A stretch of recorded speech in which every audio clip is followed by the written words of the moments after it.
what you're learning has been hidden from us for thousands of years. Now through the Spirit of the Lord, which he had to die on the cross for us to get this knowledge. If you knew the significance of why he went on that cross, man, you'd never look at that the same again. He had to die for us to get this knowledge. That's right. From his Father. And that's how the Lord is gathering his elect, by the word being out and preached out here. And then the ones like yourself, you know, you heard the word. So if you're part of the elect, the Lord, now with the word that you receive, now you'll be sealed. Wisdom, you know, so we're calling out with the word of the Lord, and the Lord is the one doing the sealing. Those people obviously weren't part of the elect because they were scoffing. So it's like the word went like this, you know, just kept bouncing off their ears. That's why they came up the way they did, and then they left. You know, but you're still here listening. You know. Itself says study to show that self-approved. You got to study the Bible, but you got to study other books. When I say other books, I mean like the documents, the records, history. It becomes a way of life. It becomes a way of life. Hang around. It's been a long time coming, but I know a change gonna come. Oh, yes it will. Shalawam, shalawam. First, I give all glory, honor, and praises to YAHAWAH, Bahasham, YAHAWASHI, Bahasham, QADASH. Double honors to the apostle and the elder, great millstone, who will well and teach well. And I say shalom to the hopeful elect and the Akim out there pushing this word and this truth into sincerity. Alright? Back into another lesson today. And the topic of this lesson here is going to be, you know, I don't really know what I'm going to name it, but, you know, the topic is going into, I probably will give it that name. I prefer wisdom. Alright? And we saw that through King Solomon. Alright? And with on that note, that's going to be our opening scripture. Alright, we're gonna grab that in two different accounts here. And you know, we're gonna read them both together. Alright, that first one is gonna be 1 Kings chapter 3. We're gonna start at verse 6 and read to verse 9. This is gonna be King Solomon's prayer to the Most High. YAHAWASHI. Alright. This is 1 Kings chapter 3 and verse 6. And Solomon said, Thou hast showed unto thy servant David, my father, great mercy, according as he walked before thee in truth and in righteousness and in uprightness of heart with thee. And thou hast kept for him this great kindness, that thou hast given him a son to sit on his throne, as it is this day. And now, Yahweh, my power, thou hast made thy servant king instead of David my father, and I am but a little child.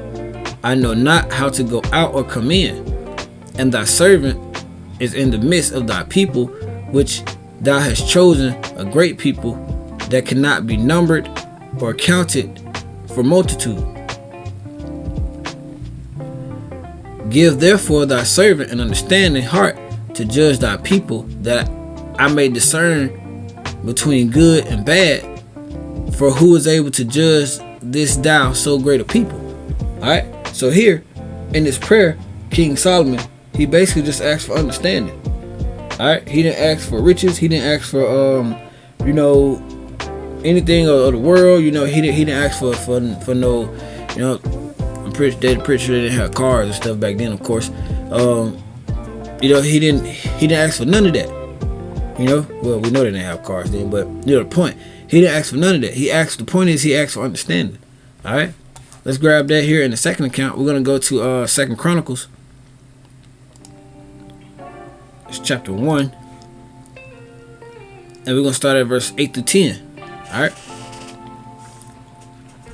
And Solomon said unto the Most High, Thou hast showed a great mercy unto David my father, and has made me to reign in his stead. Now Yahweh power, let thy promise unto David my father be established, for thou hast made me king over a people like the dust of the earth in multitude. Give me now wisdom and knowledge, that I may go out and come in before this people, for who can judge this thy people that is so great? So here, King Solomon just basically asked for wisdom and knowledge. So we have two accounts where King Solomon asked for wisdom, knowledge, and understanding. All right. Now we're gonna go back to 1 Kings chapter 3, and we're gonna read verses 10. We stopped at verse 9. with his prayer. We're going to read verse 10 through 15. And this is the Most High's answer to King Solomon. All right. And the speech pleased YAHAWASHI that Solomon had asked this thing. And the Most High said unto him, because thou hast asked this thing, and hast not asked for thyself long life, neither hast asked for riches for thyself, nor has asked the life of thine enemies, but has asked for thyself understanding to discern judgment. Behold, I have done according to thy words. Lo, I have given thee a wise and understanding heart. And that word heart and the word Hebrew goes to la'ab. It also means your mind. Alright? So that there was none like thee before thee, neither after thee shall any arise like unto thee.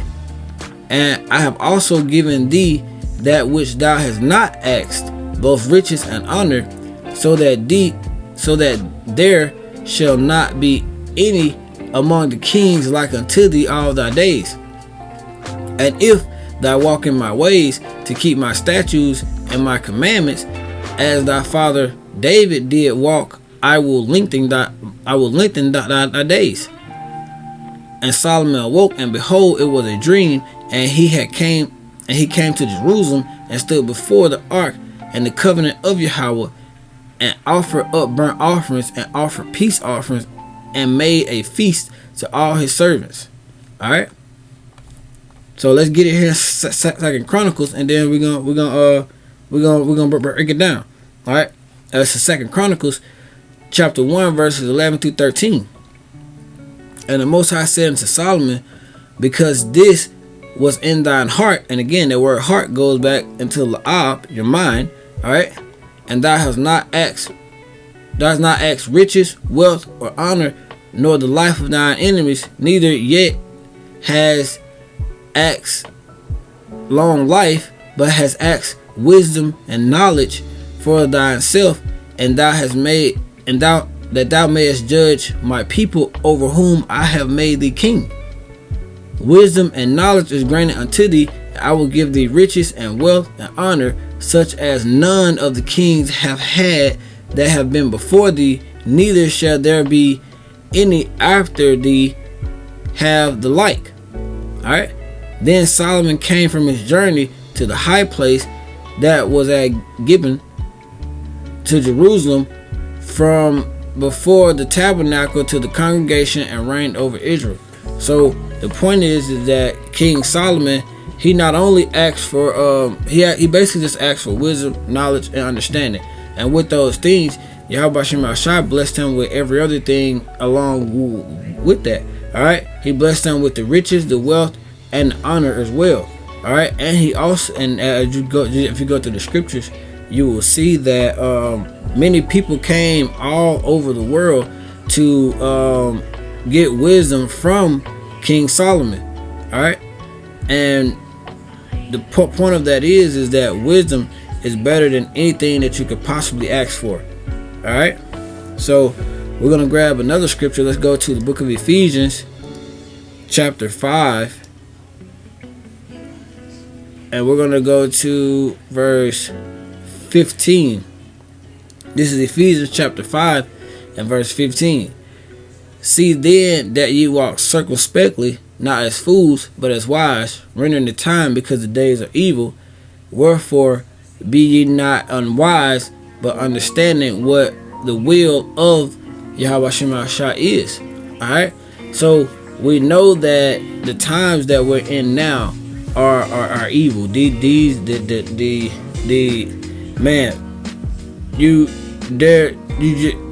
no way that you could not see what's going on in the world now. Alright? But with that, we walk circumspectly. We don't walk as fools and as unwise like 2/3 of our people in the rest of the world.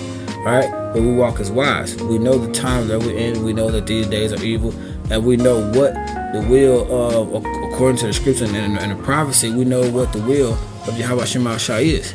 Alright? And we get in that's through that wisdom, alright, that is given to us from YAHAWASHI.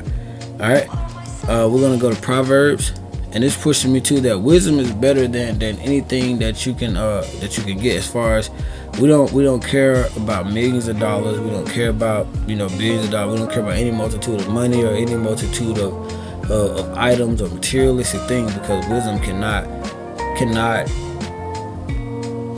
none of that can compare to wisdom. All right, now we go to work, we pay our bills and everything like that, but once it comes down to it, for a great example is once it comes down to that charagma, you can have it all, because we know that basically this time is up here, and YAHAWASHI is going to continue to bless us, and He's going to make sure we get through that. But the point, Proverbs 16:16, how much better is it to get wisdom than gold, and get understanding rather than be chosen than silver? Alright, like I said, wisdom is better than anything you can get, especially money and this materialistic, this carnal stuff. We have no cares for it. We use it while we can, and then after that we don't really care for it. Once it comes down to that charagma, you can have it all. Alright, I got one more scripture and then we're gonna close it out. Let's go to we're gonna stay in the book of Proverbs. We're gonna go to chapter 3, and we're gonna start at verse 13. Alright, happy is the man that findeth wisdom, and the man that getteth understanding. For the merchandise of it is better than the merchandise of silver, and the gain thereof than fine gold. She is more precious than rubies, and all the things thou canst desire are not to be compared unto her. Like I said, nothing can be compared unto wisdom. Alright? Length of thy days is in her right hand, and in her left hand riches and honor. We saw that with King Solomon. Alright?